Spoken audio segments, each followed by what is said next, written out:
Your Excellencies of the Diplomatic Corps, Your Honors, the officials of our country, led by Chairperson Laila de Lima, distinguished guests, my friends, ladies and gentlemen, magandang umaga po sa inyong lahat. Salamat po kay Dave Balangge sa kanyang nakakatabang puso pagpapakilala. I think it's introductions like that that keep me coming back to this rostrum. Thank you, Dave. May I thank the Honorable Laila M. Lima, our conference chair, Attorney Nicasio A. Conti, our co-chairperson, and Judge Dolores L. Espanol, co-convener of this gathering, for inviting me to be your keynote speaker today during this Purse Integrity and Human Rights Conference. May I also acknowledge my gratitude to my compañera, Loida Nicolas Luis, the chairperson of Vision 2020, and the most prominent Filipino-American Taiwan in the United States. 2 weeks ago, she called me long distance from her enclave in New York to make sure that I would be present here today and to speak before you. Although Mrs. Lewis is safely ensconced in America as a successful business person and as a close friend of both U.S. President Barack Obama and new U.S. Secretary of State Hillary Clinton, she still comes here often to help us traverse our difficult journey to attain peace, freedom, and development. She and I have been involved in nation building since our college days as organizers and officers of the National Union of Students of the Philippines up to now, in steering up the alumni of the NUSP and in assisting worthy projects like this conference we're now holding. I congratulate the conveners of this conference for having the vision and the energy to call all of us together, if I may quote them, to advocate for a more committed action to raise public awareness towards combating corruption and promoting human rights, close quotation. The conference, I am told, again, open quotation, will serve as a jump-off point for informing the public about their rights and the actions they can take to demand integrity from the public and private sectors and to protect their own rights, close quotation. Indeed, the conference is crucial and relevant at this time when our country and our people are suffering from unprecedented corruption and alarming violations of human rights. A 2008 World Bank study shows that our country's effort to control corruption worsened from 45% in 1996 during the term of President Fidel V. Ramos to only 22% in 2007 during the incumbency of President Gloria Macapagal-Arroyo. We edged out Indonesia for the dubious title of being the most corrupt nation in East Asia. For many years, the World Bank treated Indonesia as the corruption basket case in our region.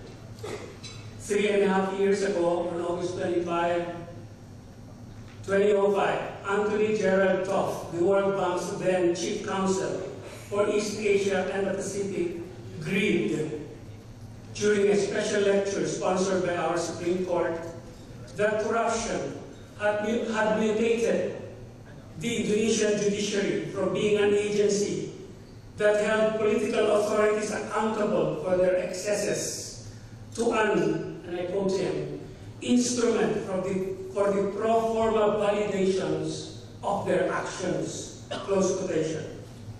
I wonder what the World Bank says of us now that the Philippines has replaced Indonesia as the most corrupt country in East Asia. The World Bank report validates earlier studies showing that corruption in our country has worsened over the years. The German-based global corruption watchdog, Transparency International, represented here by our co-convener, Judge Dolores L. Espanyol, downgraded the Philippines from its ranking as the 21st most corrupt country in the world in the year 2006 to 131st in 2007, down to 141st in 2008, well below that of Mongolia at 102, Nigeria at 115, Ethiopia and Indonesia both tied at 126. Somalia, the most notorious homo pirates in Africa, was rated the most corrupt in the world at 180th place. The World Bank and Transparency International perceive the Philippines as the most graft-ridden in East Asia and among the worst in the world. More tellingly, our own people regard the Arroyo administration as the most corrupt. To the question, and I quote, "In your opinion, under which administration has there been the most intense allegation of corruption?" Close quotation. A Pulse Asia face-to-face survey, excuse me, Mahar, conducted on October 30 to 31, 2007, revealed the following replies of our people in percentages. Arroyo administration, 45%. Marcos, 31%. Estrada, 14%. Ramos, 7%. Aquino, 1%. And none refused to answer, can say 1%. To the more telling question, and I quote, "In your opinion, which president is the most corrupt in the history of the Philippines?" Unquote. The answers were Gloria Arroyo, 42%. Ferdinand Marcos, 35%. Joseph Estrada, 16%. Fidel Ramos, 5%. Corazon Aquino, 1%. And none refused to answer, can say 1%. This beautiful corruption perception survey of Pulse Asia must have been triggered by many scandals like the allegedly overpriced $1.2 billion Macapagal Boulevard near Manila Bay, the COMELEC's $3 billion three-phase modernization program, the $728 million fertilizer scam, the $503 million Northwell project, and the stinking $326 million National Broadband CPE deal. The social weather stations, thanks to Mahar. Survey of enterprises and corruption made a more recent study on draft. On September 9 to October 10, 2008, SWS interviewed managers from 402 different companies in Metro Manila's Cebu City and Davao City. I'm sure he'll tell you more later.